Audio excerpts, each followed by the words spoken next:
Good evening, Bills Mafia. What's going on? Happy Monday night, and welcome to Buffalo Late Night. I am your host, Thomas DeLoss. Thank you for joining us this evening. And if you are listening on Spotify or on any other platform, including YouTube, welcome.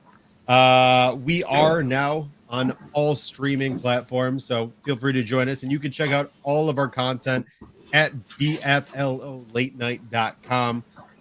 Tonight, joining us, we have the co-host of the Not Your Average podcast in the 716 from Built-in Buffalo, Keith. And we also have the assistant editor and contributor to Buffalo Fanatics, Mr. Kevin Siracuse. Guys, how we doing tonight? Victory Good. Monday. We're good. Okay, Victory Monday. It's always good when you win. Absolutely. Always good to be able to wear this shirt.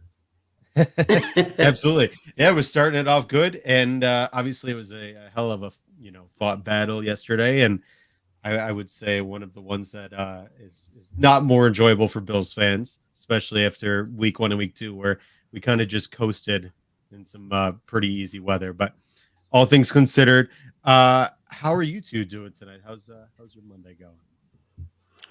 Good. It's good. Go ahead. Sorry. Oh, I was going to say the same thing. Just good. Doing a lot of post-game coverage. I'll be coming out with an article tonight, trying to transcribe all the press conferences. And, yeah, that's about it. I'm glad the Bills are 3-1 because if they were 2-2, would have been a lot different right now. Yeah, I'll be honest. I'll be honest. Yesterday, while I was watching the game at halftime, I was like, God, I don't know what I'm going to do for tomorrow's show. I was so nervous because I had yet to do a show where we had lost a game. So I was trying to rack my mind, trying to figure out how I was going to approach that show, but it all worked out. Yeah, See, how was your it day? was tough. I mean, well, I like you said, Victory Monday. I was going back watching some games that I didn't get to watch because of the Bills they played, but I'm happy we won. New England lost, so it's a great day. It is. It is a good day, and it was interesting. We got to watch Bailey Zappi come in and play, which apparently Bill Belichick has a type because Bailey Zappi and Mac Jones literally look They're identical. twins. It is the weirdest thing. I'm not sure I've ever Yeah. seen two quarterbacks who are so unapologetically awful and still look exactly the same. It's very strange. That being Yes. said, over here at Buffalo Late Night, we are very fortunate to have our own weekly specialist who hops right in and tells us all about injuries. And that guy is Dr. Kyle Trimble. Doctor, how are we doing tonight, my friend? I'm doing very good. Been a long time since we talked. I know. Yeah. I mean, we had that Monday night game, the home opener, which was an onslaught. The Bills have played wonderful. And then this past week, which I apologize to everybody. We were supposed to have T and Kevin last week. I was not feeling good. I would have loved to come on, but I don't think any of you would have loved to hear me because I sounded like Barry White if Barry White had the worst voice in the world. That being said, we obviously are coming out of a Ravens game where the weather was not conducive to really much of anything. But that said, we are moving into week 5 against the Steelers. Should be really nice, actually. I think I looked up the weather. It's supposed to be 53 and sunny. Really nice fall football weather. Kyle, how are we looking heading into week 5? It's been rough. It's been a real rough past 2 weeks here. Thankfully, this most recent game didn't come with the injuries that we saw the past 2 weeks here. We can dig into some of the previous injuries from the past 2 weeks, but the injuries coming out of yesterday's game were Isaiah McKenzie left with a concussion. He's currently in the concussion protocol. James Crowder suffered a left ankle fracture. It looked like a high ankle sprain on video, and then they put him in air cast. Ian Rappaport confirming today that is a broken ankle. He's out indefinitely, likely for the season.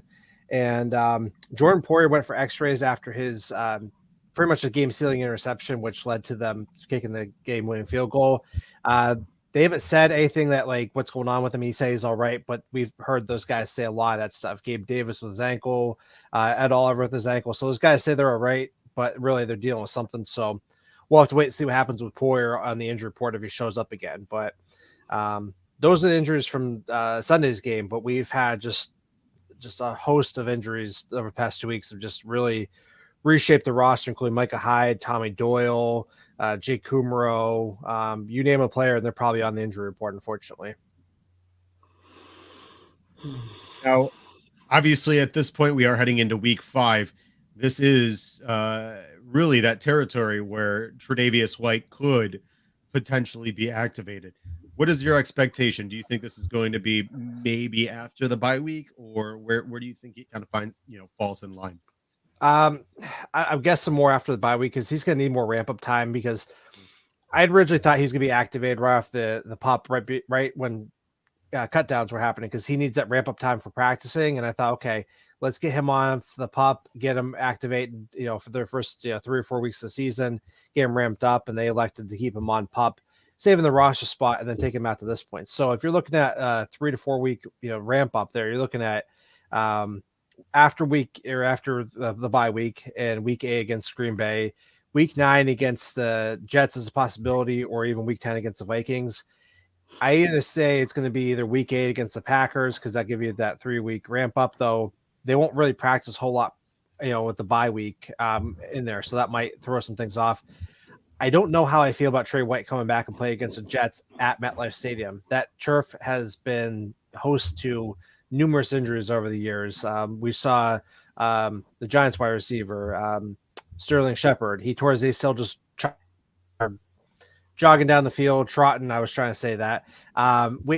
They've just seen a lot of other issues over these years. I don't think the turf is too great, and that's a whole nother discussion whether the turf really does cause ACL tears or other issues like that. But they don't need to rush him back out there and get the total number of snaps, but they did not confirm or deny when he's going to come back. They said they're going to take it one day at a time, but I think when he does get activated, it's just going to be like that. They're not going to announce it. It's just he's going to be out there one day. Mm-hmm. Gotcha. Yeah, I figured as much, and especially with Tre'Davious and us being 3-1, I think you're not going to see him this coming week because my expectations is the Steelers are ass. To be honest with you, I'm not expecting much out of the Steelers, and especially if the plan is in fact to start Kenny Pickett. I think Frazier and McDermott are going to throw the sink at this kid and just try to take him down that way. So no reason. And then the other part about it is, quite frankly, obviously with our secondary playing as well as it has, there's no reason to rush him back until he is 100%. So any other big notes with the Steelers? Anybody that they are, potentially something we should watch out for? I don't think so. I know that they're going to be without TJ Watt, so he's on injury reserve due to his partial pectoral tear suffered in, I believe, is week 1. Yeah, so he's out. Thankfully, that's one less guy to be pressuring Josh Allen because our offensive line is still kind of in flux at times due to the injuries on our end. So we'll be without him. I haven't really had a chance to dig into the Steelers injury report, but they haven't had anything that really jumped out at me. I've been looking more at the AFC East, and a lot of the AFC East teams have been playing the Steelers at different points, including the Patriots and whatnot. And I haven't seen anything that says, hey, this is what's going on here. So there should be surprises coming in for the Steelers, but hopefully our injury report's a little bit less than 16, 17 players that we've seen on there. Because getting some of those guys off will be more beneficial in the long run because it's a lot of work for me, but it's also a lot of work looking at the injury report and saying, man, who is going to play and who isn't. Hoping Ed Oliver's going to come back this week after he's dealing with the high ankle sprain suffering week 1. Everybody else is slowly coming back. Gabe Davis is still kind of iffy on the ankle, though. I don't think that he should be sitting anytime soon because who does he have behind us? Kumero's out, Crowder's out. They could activate Marquez Stevenson, but he's coming off a surgery. He's going to be about 2 months out from that surgery date. Doesn't have a ramp-up time, and depending on the type of procedure he has, he might not even be ready to be activated. So Davis is probably going to continue struggling, but hopefully he's going to continue to get farther and farther away from the original injury and get better. Just hope that these guys continue to get healthy and get right, and then take the bye week for what it is and really get healthy. Then gear it for the second half of the season. Perfect.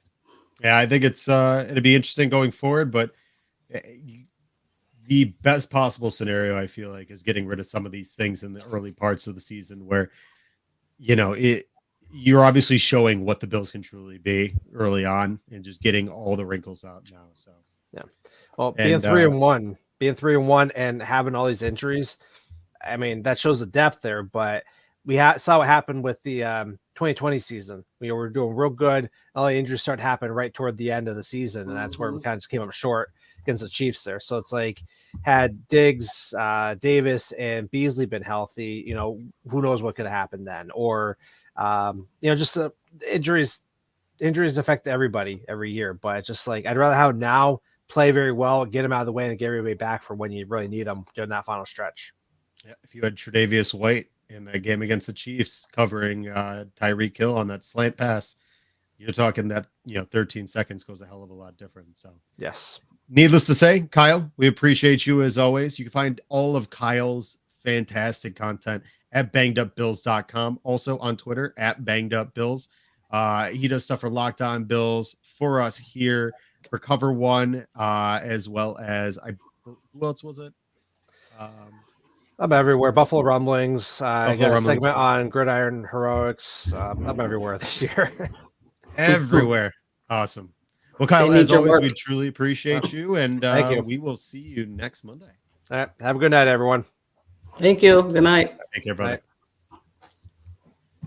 Speaking of doctors, my wife and I are expecting a little boy come January, and as a father, I, as many parents do, want absolutely nothing but the best for my children, and that starts with their dentist.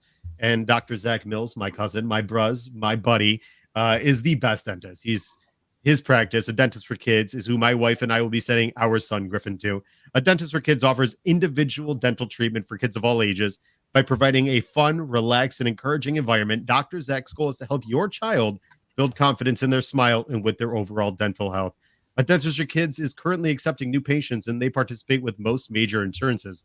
If you visit Dr. Zach, mention Buffalo Late Night for $25 off your choice of a custom whitening kit or an electric toothbrush. Call today to set up an appointment with Dr. Zach and his team, 585-538-7230. You can also go to bflolatenight.com and you can click on his logo. Same logo as the one right behind me. And it'll take you right to his page. You can find out all about his fantastic work. I truly suggest him. He is the highest rated pediatric dentist in all of Rochester. And I'm not just biased. He truly is. He is very, very good. That being said, let's get into it. Kevin, is it time that we start scouring the free agent market? Do we call up Odell Beckham? What do we need to do to shore up this wide receiver group? Is Odell ready? Like, I didn't hear that I heard he was going to be ready, like, November? And I'm good with the guys we have, I guess. Shakir came into the game yesterday, and he got targeted. So, I mean, I'm good with bringing Odell in because I think he will fit. Most people don't think that Odell would fit the scheme with Buffalo. I think he would fit. If Diggs fit, I think Odell fit. So, but I'm also good with why don't we try Hodgins? He's been on the practice squad for a long time, so why not put him up? Kev, what are your thoughts? I think that the slot receiver position is going to become the main talking point over the next week because depending on what happens with Isaiah McKenzie, we know after today now that Jamison Crowder broke his ankle. He's going to be out most likely for the whole year. So you're already down one slot guy. And Shakir can play inside or outside, but the Bills are down to essentially 2.5 healthy wide receivers right now. Diggs and Shakir are totally healthy. Gabe Davis is maybe more than 50%, but he's obviously not the Gabe Davis that we know. Yeah. So those are the 3 healthy wide receivers right now. We got to wait and see what happens with McKenzie. And then Crowder's going to be out for the rest of the year. Kumaro is still week to week. So I think someone like Tavon Austin might get called up from the practice squad because he can offer the special teams and the punt return ability that we're losing with Jamison Crowder. But I do like Isaiah Hodgins too. And I'm almost wondering if the Bills call up both of those guys because really, if McKenzie can't clear, they've been rolling with 5 wide receivers. So you would almost have to. So you would have Diggs, Davis, and then Shakir. This is in no order, but Shakir, Tavon Austin, and Isaiah Hodgins. So there's 5 right there. And then the other part of it is if Gabe Davis can't go, that's another big aspect because if Gabe Davis and Isaiah McKenzie can't go, then I think you might have to go to the streets and try to pull someone off the streets and get them into the lineup real quick. But I think they're going to stay in-house first. That's what McDermott and Bean always talk about, how they want to stay within the organization. They trust the guys on their bench and the depth on the practice squad. So I think Tavon Austin is going to get the first look, then Isaiah Hodgins, and then if they need to, then they will look over the free agent market. But don't they also have Josh's best friend as well? Oh, good point. Him too. Yeah, Tanner Gentry. Yes. Yeah, but I mean, that's so last resort. Like that is very last resort. I would pump the brakes on Tanner Gentry, and the only reason I say that is, if you're Josh Allen's not only best friend but college wide receiver, and you have yet to make the 53, that tells you absolutely everything you need to know. Yeah. Did he look good in a couple little flashes in preseason? Sure. But he's playing against 3rd string players, 4th string, 5th string, street bodies. I mean, you're not getting much out of what he's playing against. I think there's I could see them bringing in Neil Pau'u back. I think he showed or flashed really nice in preseason. And he's a bigger body receiver. There are some names out there. I know people keep going to Will Fuller. The rumor is he does not want to play in a cold weather city. Yeah, so that's pretty much out of the equation. Yeah. I know Nate Geary threw out the idea of trading for Chase Claypool today. Don't think that would work. I think there's a lot of names available out there. The problem is, one, it has to make dollars and cents sense. just because Yes. there's just not a lot of wiggle room in terms of the Bills cap. And then the other part about it is it's got to be somebody that's got to be an easy, seamless transition. I don't think you're going to bring in somebody that's young because the ramp up period is going to take too long. And at that point, what's the point anyway?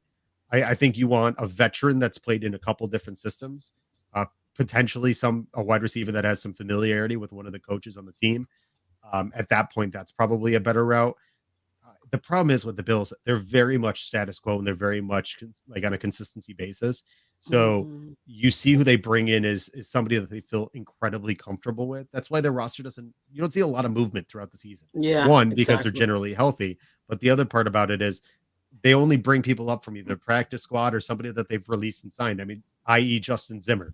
They just tried him out and he was on the team last year. They brought back Eli Not even Anku, that. What's the guy named Prince? They Prince just Emili. brought him back. Right. Somebody that they knew. Right. Eli Anku or Eli Mhm. Anku. They just re-signed him to the practice squad. So they go through that type of process of bringing in guys that are more familiar. But I like the Odell Beckham. I think I wouldn't be surprised in due time if he is back and he does sign with the Bills. It makes a lot of sense. The Bills are 3-1. I know he's not going to go to the Rams. The Rams look putrid, to be honest with you. They're getting their ass kicked tonight against the Rams, or I mean against the 49ers. What's the So I would score? be on the very background surprised. here. What's the I score think right it's now? 14-6. Is it 14-6? Oh, I thought they Oh, were running it up a little more than that. Yeah, 14-6. Okay. 12 minutes into Um, the third. That being said, we are going to move on to a very, very special segment. Ian, go ahead and kick it off. Damn!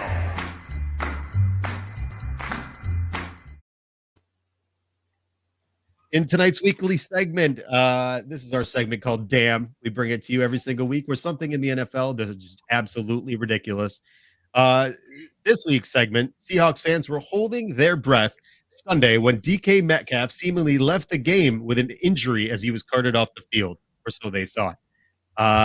He had an incredible evening with 149 yards on 7 catches, but at the 10-minute mark in the fourth quarter, he left the field on the cart.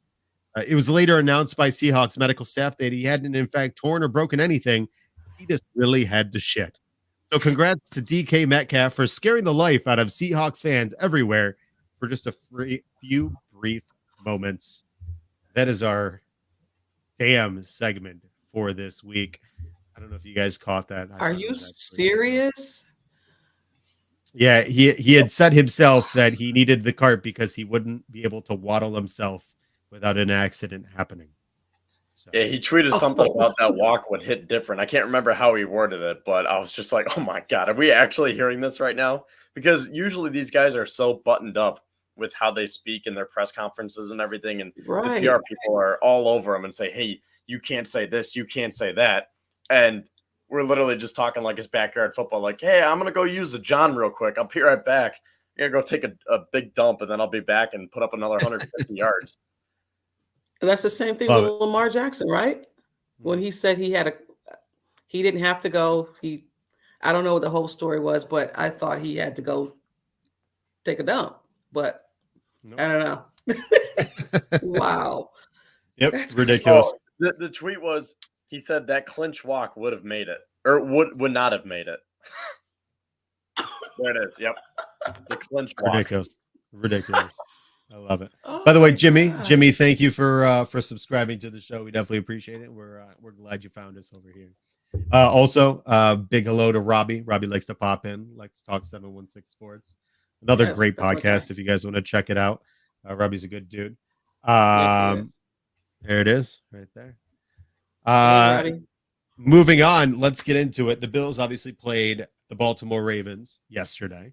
After falling 20-3, the Bills made it 20-10 heading into halftime, where they would then eventually come back with a last-second kick from Tyler Bass to win the game.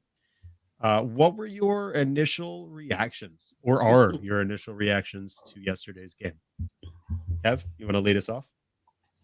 Yeah, sure. So that first half was pretty pitiful. I mean, I felt like I was watching the old Bills again, and it just seemed like they were hungover from the Miami game, and I'm like, what's going on here? And I wanted to believe that there was still enough time left, even though it was raining and even though we looked terrible. And that touchdown at the end of the half was huge. And Josh Allen said that in his press conference after the game, saying that the touchdown kind of gave him a bit of life again. And going into the half 20-10 is a lot better than 20-6 or 20-3.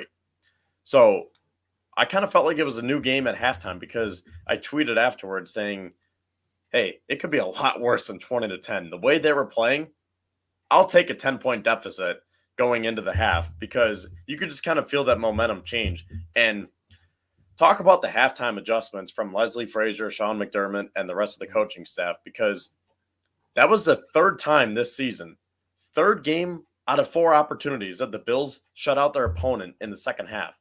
They have given up just 7 points in the second half this season, and that was against the Dolphins last week with that touchdown. So the Bills are outscoring their opponent 63-7 in the second half this year.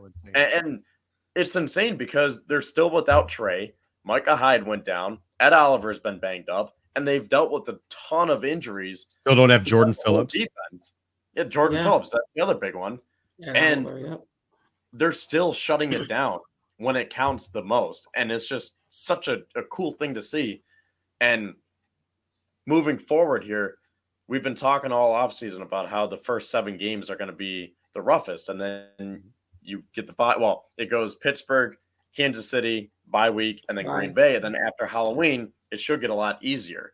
So you couple that with the fact that we're going to get healthy moving into November, and that's a dangerous combination right there. Definitely. I thought I don't know, the game felt a little weird to me because it was another weather game. But it didn't start out raining until maybe the third into the half or whatever.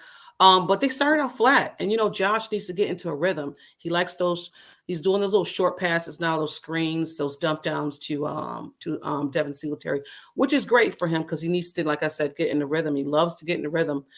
They didn't start out fast for me. Like I said, they were so flat. When they scored the touchdown, I said, all right, I don't want them to go in the half and lose that momentum, but they got it. So when it came back out, I just knew that they would do that first half was just something that maybe it was a rollover from the Miami game. I don't know. I don't know if they had their legs yet or whatever happened, but that second half was different, like you said, with adjustments. And not even that. The Buffalo Bills, I think, has Lamar's number. Like, seriously. If people want to know, I think they asked, I didn't see the presser, but somebody asked, I seen it in a text, Leslie Frazier, like, what is the special sauce when it comes to Lamar? He's like, there's no special sauce. Lamar is he's just that good. He said, and if I did have it, I wouldn't tell you. So it's like Leslie Frazier, he likes to play on words, whatever. But I think the Bills might have Lamar's number. The one stat I heard today, which I thought was really intriguing, was the Bills are the only team that Lamar has thrown a red zone interception against. Oh, yeah. Twice, right. Both in the end zone. Yep. So he's definitely had a hell of a go against the Bills. But then again, most teams have. And that's the thing is I loved Kyle Brandt. I don't know if you guys caught it. Kyle Brandt went on an absolute tear this morning on Good Morning Football. And his thing was about how people were making an issue of, the Bills not being able to win 1-score games. And he said, it's because the Bills kick the shit out of teams. Yeah. That's why they've got a small sample size of, they don't necessarily always win 1-score games. So Josh Allen is notoriously very good at coming back. I mean, he's led how many comeback games against how many teams? I mean, his game-winning drives are some of the best for his young age. And then on top of that, of course, you're going to see a small sample size for the Bills because the Bills beat the shit out of every team. I mean, the first 2 games, they were outscoring the teams, 76-17, some asinine number, 72-17, something ridiculous. And now, just like you said, Kev, in the fourth quarter, we're outscoring them 63-7. I mean, that alone just kind of tells you where they're at. And on top of that, the Bills roster is gutted. I mean, know. How many teams can survive? Granted, we have Josh Allen, and when you have Josh Allen, it makes everything better. I mean, now that we have, and I'm bouncing and sidetracking and going in different directions, but this is the feeling that Patriots had all those years when their roster was terrible because they had Tom Brady as the ginormous Band-Aid for the entire roster.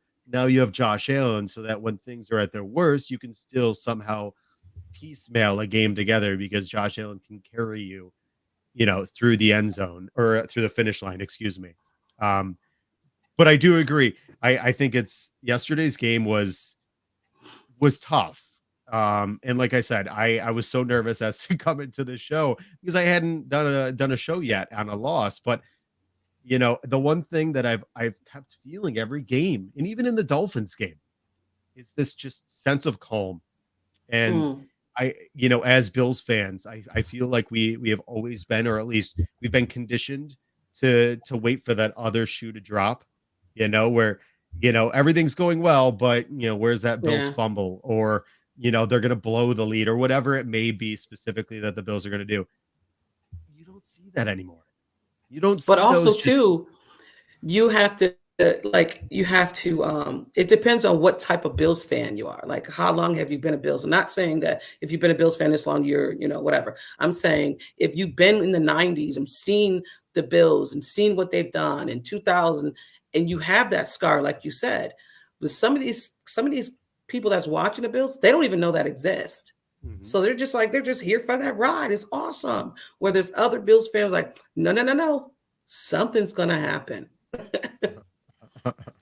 Right. Yeah, there is that innate, like, that kind of like little voice in the back of your Mhm. mind that's like, just wait. Yeah. Just wait. But now I'll be honest with you, I've gotten to the point where, like, yesterday's game, it was 20-3, and I was like, okay, we've got Josh Allen. And I think that's what it comes down to, is when you've got Josh Allen, anything's possible. I mean, you see him make plays out of nothing. And I know people, that Lamar play yesterday where everybody fell over the top of him and he still got the pass off and it was almost Yes. intercepted and then it was a reception. And that's great. But that's stuff Josh does all the time. Those magnificent plays that make no sense how they're able to be done, but he makes it happen. And he's getting That better. pass to Knox. That was a great pass. One of the best naked bootlegs I think I've ever seen run for a touchdown. I mean, it was essence of like Doug Flutie's naked bootleg back in the day against the Jacksonville Jaguars. You're talking just some unbelievable stuff that's happening in Buffalo, but that's the difference now. And I'll tell you, I think yesterday's game, when you have a team that's really running on fumes, because obviously you could tell Josh Allen even said it wasn't until Friday that he was even really starting to feel like himself again. Because Coach McDermott stated this was one of the hottest games, if not the hottest game he's ever coached. And as a football player, that takes out everything from your body. Right. I mean, Stephon Diggs said he had an IV in both of his arms. And these are guys that are physical specimens.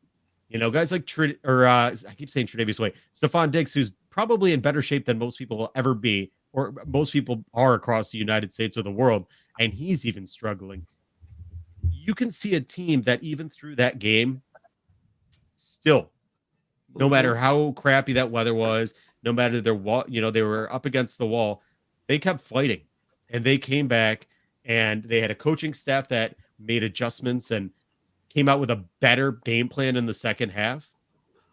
Unbelievable stuff. What Dorsey was able to do. And I think that's something that fans need to understand is don't jump down Dorsey's, neck necessarily all the time, because he's setting stuff up.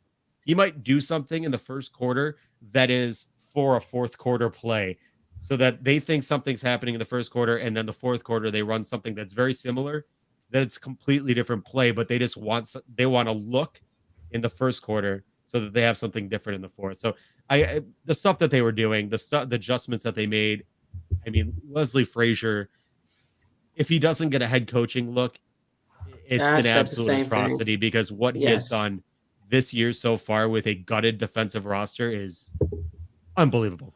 And not even that, you got to give Ken Dorsey, and not with that Miami game, you got to give this team some grace, because like you said, they have been, and I don't like to make excuses, but when you are going on your practice squad people and you just got your all-pro guy is out for the season, and imagine your teammate is just done. just done. And now that's a shock to your whole team. It's like we thought we would have these safeties for this year, and he's gone. So for me, I just got to give him some grace. I said that on my pod. I have to give him some grace. And just in general, I think that's the other thing. And Kevin mentioned this earlier, the sheer depth of this roster. I mean, you got to give Brandon Beane so much credit. The fact that they have, you've got Tre'Davious White out, and then you've had Christian Benford, a broken hand, and Micah Hyde's been out, and Jordan Phillips, and Ed Oliver. It's just the list. The list goes on and on and on. We've never been this injured. No, we've right. never You've never been this this injured. And you don't even notice. Right. They haven't the last 3 games, which is really where the injuries started piling. What was it? The Dolphins scored 7 points in the second half. They've gotten 7 points against a roster that is decimated by injury. It's unbelievable. But let everybody else tell it though. Tua had a great game. He was this great quarterback. I'm like, okay, guys, y'all can have that. You can have it. But we all know how Josh played that game. We all know how the Bills play that game. Yes, you won that game, but you won the game because we didn't play. Let's just be honest. The Bills didn't play their top that they're supposed to play. Like, you won that game. Yeah, I hate that game. I really do. That game pisses me off. Sorry. So, gotta ask, did Sunday's game solidify the need to extend Jordan Poyer? Yes. Yes. Please give that man his money. I mean, you can see how valuable he is, because I was talking about this on our post-game space last night on Buffalo Fanatics. You're not going to see that big of a drop-off because, well, okay, let me restart this. You can't replace Micah Hyde, but at the same time, you aren't going to see that big of a drop-off because of the depth that the Bills have on this roster, and because of the coaching and the attention to detail and the technique and the preparation and everything. So, yeah, Jaquan Johnson and Damar Hamlin are no Micah Hyde, but it's literally next man up because of that depth and the coaching and how they prepare week in and week out. I mean, last year the Bills lost Trey for the rest of the year, and we thought that we were done, and we were 13 seconds away from going to what we think would have been the Super Bowl. Mm-hmm. So maybe if Trey was in, those 13 seconds would have been different. But the point I'm trying to make is Dane Jackson pretty much took over for Trey White and didn't even blink. And we didn't even notice that Trey was out. So I think that the same thing is going to happen with these safeties that are in. But at the same time, you could see how valuable Jordan Poyer is. And he needs to get paid, because when both safeties are out, then it gets a little iffy. But if Poyer's in, you were seeing his worth yesterday, and he was a game changer. Yeah, I truly believe if Jordan Poyer, we lost T. If Jordan Poyer was in fact in the Dolphins game, I think we win that game. I think the big part about that game was the fact that, and it's nothing against Jaquan Johnson and Damar Hamlin, but that communication piece is what was missing. That ability to diagnose a play is what was missing. And that's what you get with a guy like Jordan Poyer or a guy like Micah Hyde. And I'll say this: Jordan Poyer is doing exactly what Aaron Judge is doing this year. He is, and I'm not saying that Jordan Poyer didn't do well last year, because Jordan Poyer was a stud last year, but his back is against the wall and he wants that money. Well, he's doing everything in his power to force the hand of the franchise that hadn't paid him. Just like the Yankees are going to have to pay Aaron Judge a shit ton of money, the Bills are going to pay Jordan Poyer his money, because he is very, very much making it this is why I said pay me in the offseason. Now you're going to pay me more this offseason. There we are. And we are exactly where I thought we were going to be. This man came back. He came back and had 2 interceptions in a game that he didn't play in the last game.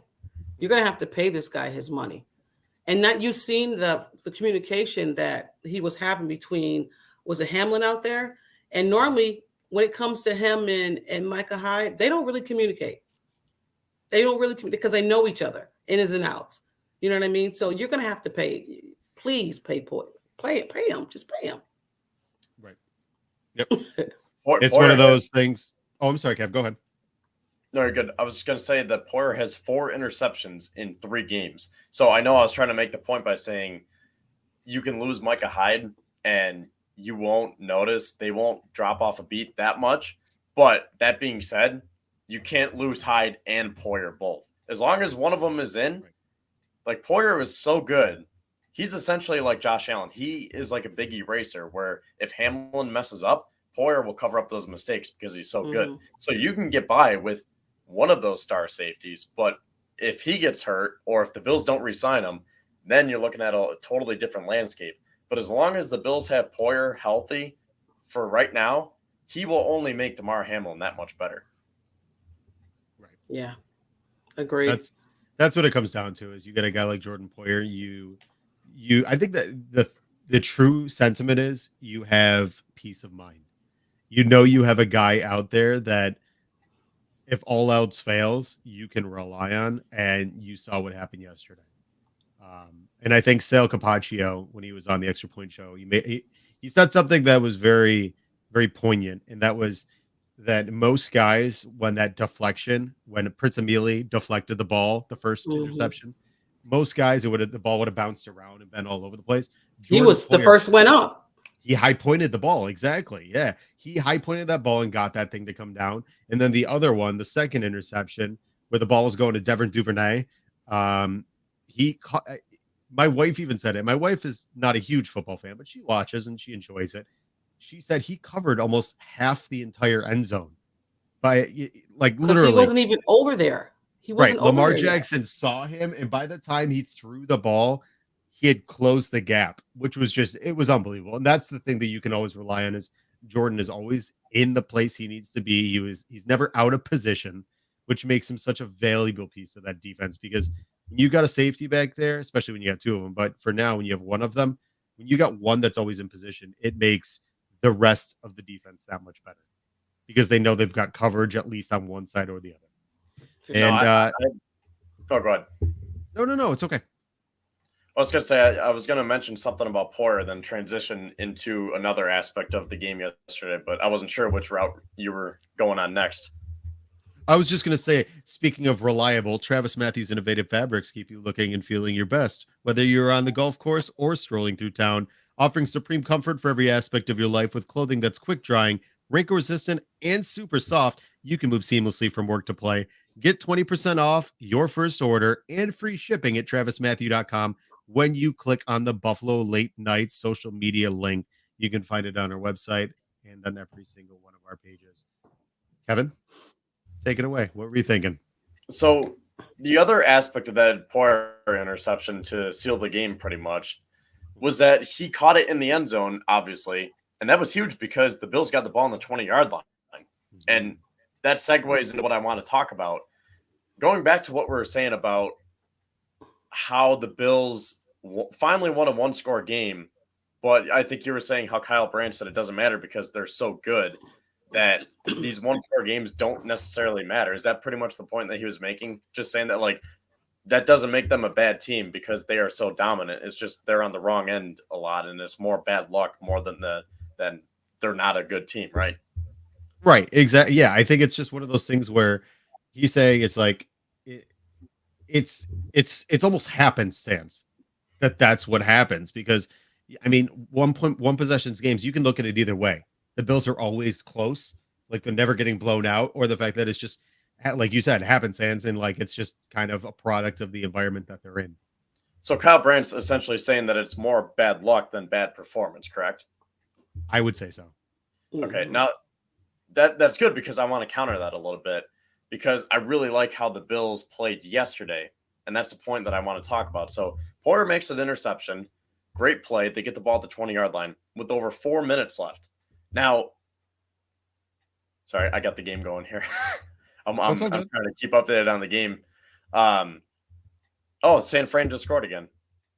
Not the right person. My proposition is that I have Deebo Samuel and Matt Gay, and my cousin has Matt Stafford and George Kittle, and we were neck and neck going into tonight. Debo scored that huge touchdown. Now Kittle just scored, although his foot might have been out of bounds. I think it's going to get called back. We'll see. I'm hoping so, because I have Debo Samuel and I need 9.26 points to tie. Yeah, we're like neck and neck. So I apologize if my eyes are going every which You're good. way. But yeah, so I think that it is partly bad luck that the Bills have had in those one-score games, but I also think it comes down to performance too. And that's been a huge talking point and just a fact in general that the Bills cannot win these one-score games. They were 0-7 going into yesterday's game in those one-score games. And Eric Wood brought up today on One Bills Live that, let's not forget, a lot of those games were one-score games, and then they turned them into double-digit leads because of a turnover late in the game or the offense just finally did something. And then in 2020, they were 5-1. But the point that I want to draw from this is that clock management and game management has been a big issue for the Bills, specifically with Sean McDermott, whether it's kicking a field goal, going, punting, a field goal, calling a timeout, challenges, whatever you want to classify that. But that's been a big issue for this team. And those last 4 minutes, that was textbook. That was a perfect sequence of plays where the Bills did not give Baltimore a second to work with. I mean, we learned last year that 13 seconds could be too much time for a team like Kansas City, or I'll throw Lamar into that because he's another electric quarterback. So they had a perfect drive. Allen did his thing. He worked his magic, came up with some big throws. Singletary had some big runs. And then at the end, they had 1:40 left. Baltimore had one timeout. They ran one play, and then Baltimore couldn't stop the clock. So then Singletary had that 8-yard run, gets the first down.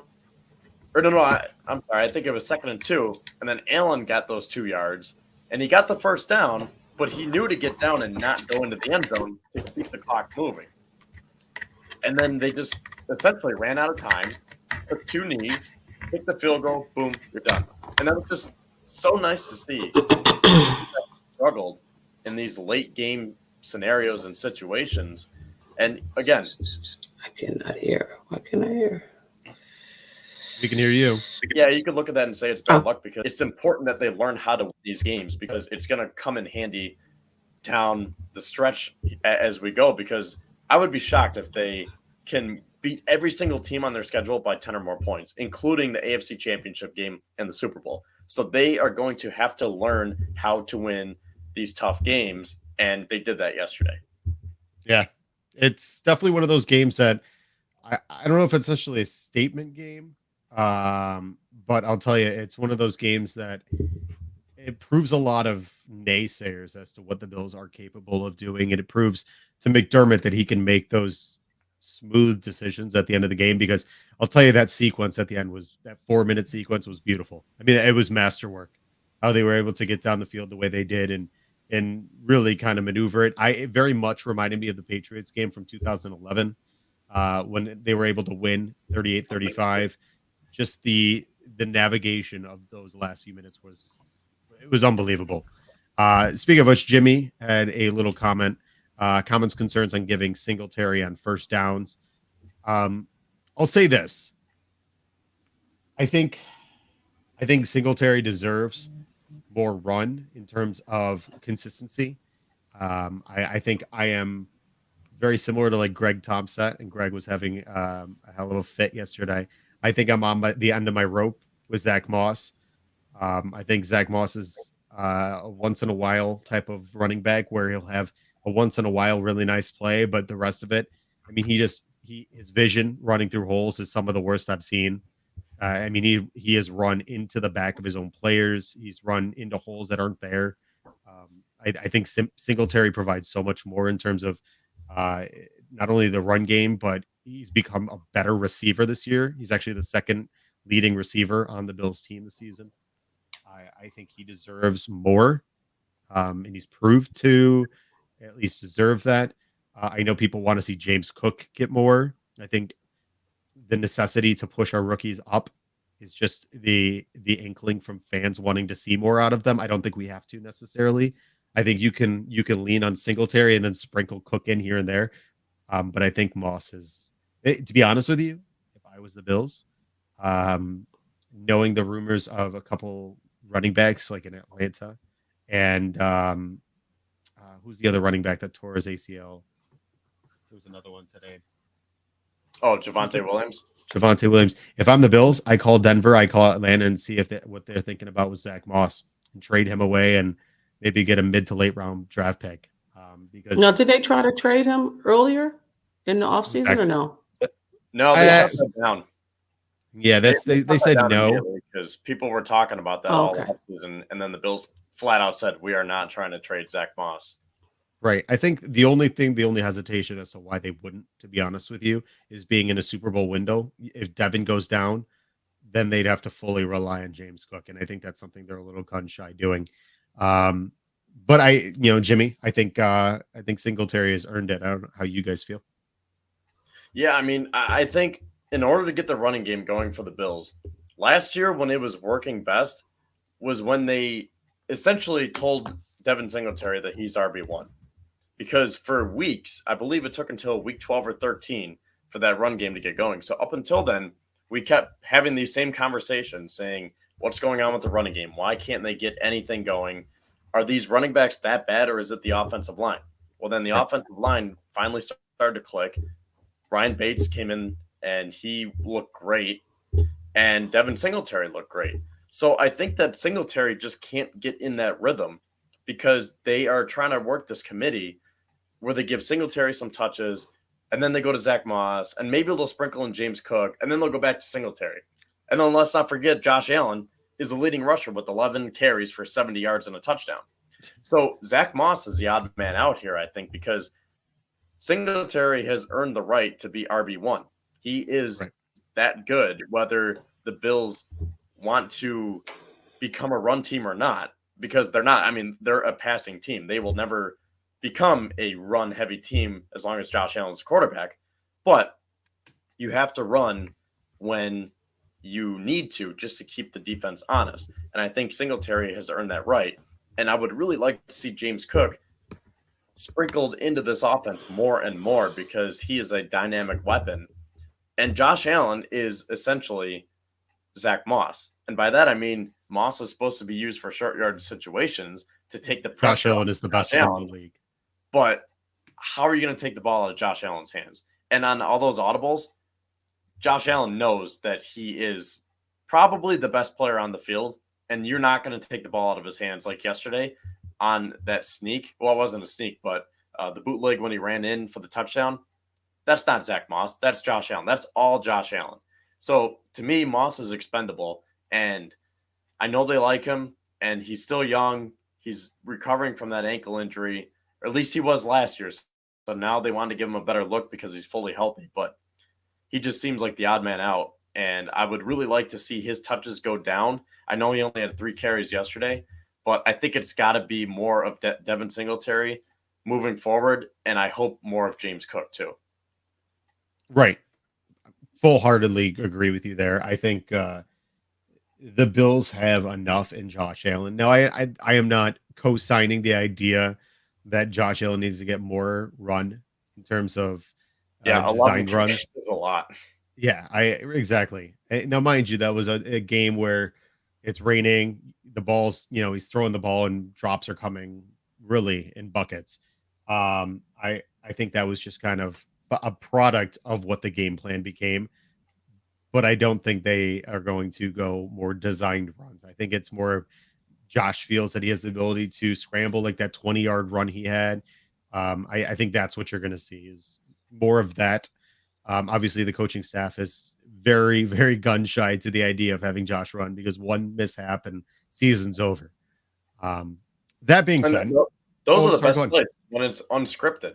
I mean, the QB designed runs, that's why I didn't like Brian Dable's play calling because he would run Josh so much where it's just like, come on, man, you're going to get him killed on these dumb 4 or 5 yard runs. The defense knows it's coming.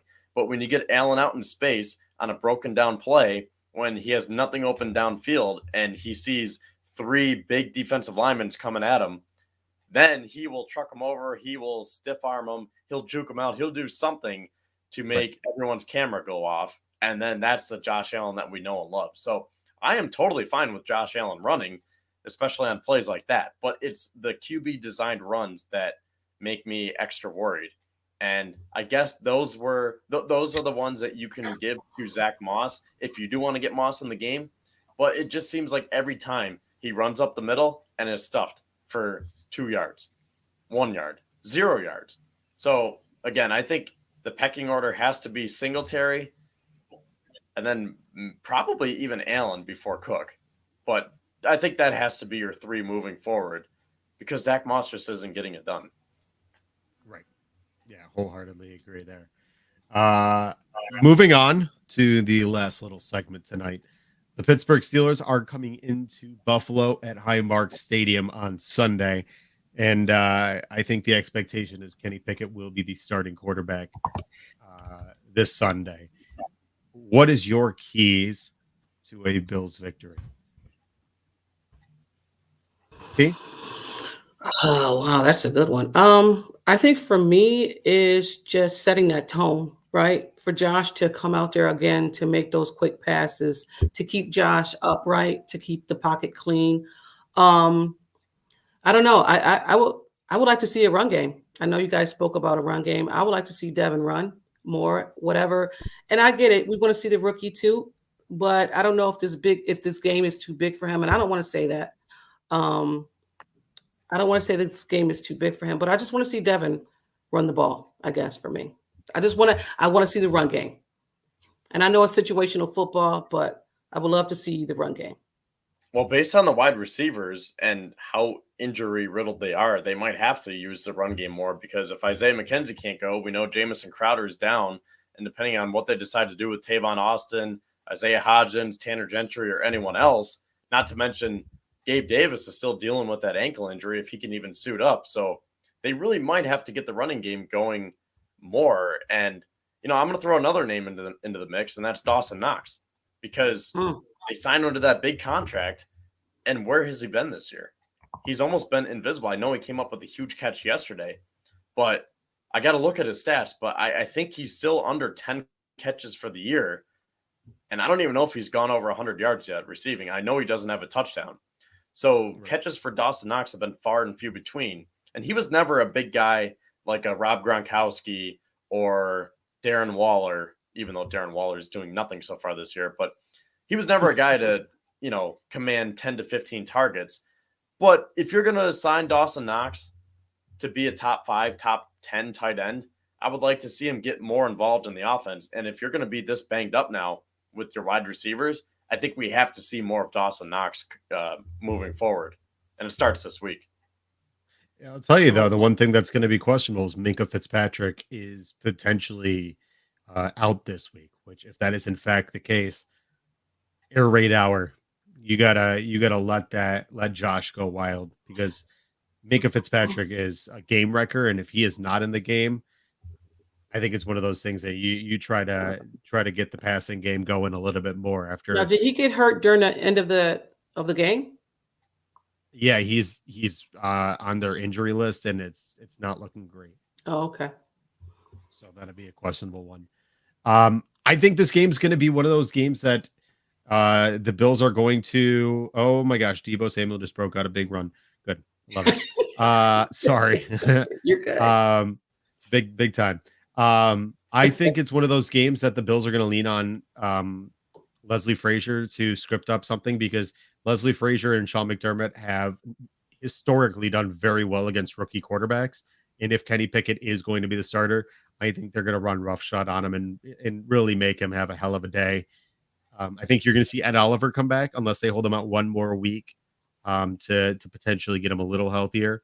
But I wouldn't be surprised. Right. I wouldn't be surprised. You could see him back this week. It looked like he was close going into this game. But I think that getting Josh back into a rhythm is going to be big. I think Khalil Shakir could be big for this team. This might be his opportunity. And I said prior to the season starting, you're going to have a hard time once Khalil Shakir flashes, keeping him off the field. And I think we saw a little bit of that in this past in yesterday's game, he made some really nice catches. The other thing is he catches everything. At training camp, he did the same thing. In preseason, he did the same thing. And in his little bit of his showing so far, he's done the same thing. So it'll be interesting. Well, let me if ask that you a continues. question. Are you concerned about Josh not taking the top off, like the down the field plays or passes? Because that No. was okay. The reason why is you're seeing more teams go to a 2 high safety shell. Mhm. More teams are seeing what the Bills do and do very well, because Bills, even though they play nickel defense, they play nickel with a 2 high safety shell to really kind of limit what the other teams are able to do. Right. Now the Bills are an anomaly because they also have a middle linebacker who's like 8 feet tall. So it makes Right. it incredibly difficult because his wingspan's so hard to actually throw around in the middle. And then you got safeties that play, think about it as Jordan Poyer and Micah Hyde. They're not the traditional strong safety, free safety. They play interchangeable. So they can You play have all Teron over. Johnson. Right. And then Teron Johnson also in the slot. But Mhm. with the 2 safeties in the back, they make it really hard to distinguish what formation they're going to be Right. in, because they can disguise so many different plays. But I'm not worried about it, because what you're seeing with Josh is what Tom Brady has done well his entire career. Because Tom Brady is not a physical specimen, but what he does is he's smarter than every other team. And he will take everything you give to him, and he'll make you suffer and punish Mhm. you over and over and over and over again. Really, what it comes down to is Josh has yet to be this season, and that's what made Cole Beasley so deadly, is they haven't had a slot receiver to be able to have Josh lean on. McKenzie, the hope was that he could do that. That has not been the case. Crowder, as per usual, can't stay healthy. He's not in there. If Khalil Shakir can step in and be that guy for Josh Allen, all bets are off. This team Yeah. can be deadly. And I think that also, if Khalil Shakir can be good, I think that also will take a lot of stress off Gabe Davis, because Gabe Davis is running he's running a lot of the routes that put a lot of stress on him, because he's running routes that are taking a lot of coverage to his side to hopefully Mhm. open up for other receivers. So the hope is if Shakir can actually play well this week and start stepping into a bigger role and getting more targets, maybe then you can rely on him a little bit and give Gabe Davis more time to get fully healthy, because Because it's a just bummer like that he's hurt. Because he is. as fans, we all we seen what Gabe did in the playoffs, and we were just like, I hope that momentum goes into this second season, or this season for him. And then when he got hurt, and I want to say it was the same ankle, right? I think it was the same ankle. I'm not I sure. believe so, from last year. Yeah. And now he's still hampered with that. And you just want to see the potential that he can do, because we've seen it. Like we've seen Right. it in the games. We've seen it. It's just, when is it going to turn around? Like, when is this injury gonna, be, I guess, healed for him, so he can prove to us, and himself, probably more than us, himself. Yeah, it's tough. I mean, Gabe Davis is a gamer. He's the type of guy that you could tell wants to grind it out. But I Mhm. think at this point, it's been really, really difficult on the guy, and you can tell he's been struggling, but he wants to get Yeah. out there. Kev, look like you were about to say something. Oh, I was just had an itch, but Okay. I do wonder whether Davis can go or not, if they're going to put Shakir on the inside or the outside. Because again, going back to what we were saying with Tavon Austin, I wonder if they have enough confidence in Austin to come up and be the starting slot receiver, where let's just say Gabe Davis does play and McKenzie can't clear protocol. So you have Diggs and Davis on the outside. You would probably start Shakir in the slot, but then you kind of need him to be your backup, because if Gabe Davis re-injures his ankle again, or if it gets worse throughout the game, I guess you could slide Shakir to the outside and then Tavon Austin comes in on the inside. But I don't know. It'll be interesting to see how the Bills go about that this week. But I think Tavon Austin is definitely someone to keep our eyes on moving forward. Either that, or they go to 22 personnel. Or Yeah. not 22. Well, they could go to Well, 22 personnel, yeah. but they could also go and try to lean on 2 tight ends with 2 wide Was it receivers 12, and 21? Yeah. Singletary. There's so many different things they could do to try to manipulate I think that's where you might see more James Cook this week. The weather's going to be nice, so it's more of an opportunity for him to excel, especially if they're so gutted on wide receiver. I think trying to get him going, getting Shakir going might not be a bad idea. We'll see. Use oh my gosh, the fullback. Oh yeah, Gilliam, another one. Yeah, Gilliam. Gilliam has flashed incredibly well this season. Had that great tight end or a great touchdown against the Titans. That's gonna be big. That being said, what is your prediction for Sunday's game against the Pittsburgh Steelers? Ooh, we're gonna win. I'm not doing scores anymore because I suck at it. So I'm just gonna say we're gonna win, and I'm gonna say if Shaquille plays, I'm gonna say he has 2 touchdowns. Khalil Shakir? Yep. 2 touchdowns. Oh baby. If he plays. That's my prediction. He's playing. He's definitely playing, that's for certain. So those are I'm gonna go Buffalo 42-10. I think it's gonna be another huge game for this offense. And going back to the quarterback situation in Pittsburgh, whether it's Kenny Pickett or Mitch Trubisky, I see the Steelers offense doing nothing on the Bills defense because Mitch has looked pretty terrible. And on top of it, I know Steelers fans really don't like their offensive coordinator, Matt Canada. So between Matt Canada and either Mitch Trubisky stinking the place up or Kenny Pickett just – I think he'll be better than Mitch, but if you're going to throw him at the Bills' number 1 defense, I think they're number 2, but last year they're number 1, and they're playing at such a high level right now, especially if they can get guys like Ed Oliver back, and we'll see about Jordan Phillips. But if you're going to throw Pickett out there in his first NFL start against this Bills defense in Buffalo with the crowd going crazy, I think it's going to be a long day, and I think Josh Allen is going to eat, and I see the Bills winning this big again. And the line is 14. The Bills are already favored by 14 points. Yeah. 14 and a half. 14 and a half now? Yep, 14 and a half. It's a big line. Big line. It's actually the biggest line for the Steelers ever as an away dog. So do we know what the biggest line was with the Bills last year? Was it 16? Did we have a 16 last year? 16 or 17. It was pretty big. Yeah. I think it was against the Jets. Yeah, I think it was the Jets. Yeah. Personally, I think it's going to be something like a 48-3. I wouldn't be surprised if they absolutely wipe them and shut them out. We did it again, 3 times last year. I think Pickett's going to have a hard time against against the defense. He's going to have a hard time with the fans being as loud as they are. And on top of that, I think the Bills are just going to keep scoring at will because you saw with Diggs against really good corners. Yeah. The Steelers don't have that. Steelers don't have outside of Minka, and we don't know if Minka's playing. They really don't have stud corners. And Levi has not played all that well. Yeah. He has not played that great for them. So I wouldn't be surprised. What was that? I said the Levi Wallace return game.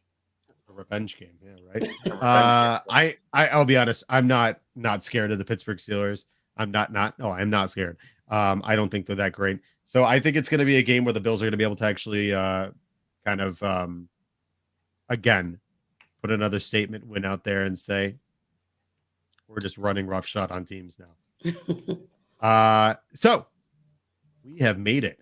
That's it. That's all I got. That's the end of the road for me. I want to go ahead and give you guys time to tell people where they can find your content.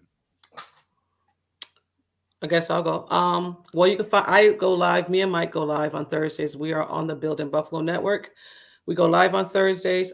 We drop it on Saturdays. So yeah, we're on the Build in Buffalo Network. Go find us. Go find me. Follow me. I'll follow you back. We have some crazy takes. We don't take ourselves too serious at all. It's just us talking football and having a great time doing it. And maybe have a drink or two. Maybe. And then I'm with Buffalo Fanatics. So let's see. I will be writing an article tonight that'll be coming out tomorrow. If you guys want to read that, I cover all the press conferences and try to give you some insight to see what the players and the coaches have to say. And we've been going pretty hard with the spaces now. Those have been doing pretty well. So on Thursday nights, I host a space and try to preview the upcoming matchup. Saturday mornings, we also host a space, same thing, preview to the game. Sunday mornings before the game, we have our pregame show. Usually Rico and or Z-Bot host that. And then I just started doing some post-game spaces too. That's actually how Thomas and I got to know each other. So Thomas was in the space. I've been in a lot of spaces. Well, I'm walking around delivering mail. I listen to whatever's going on, and it's intriguing stuff out there. Yeah, so that's where you can find me.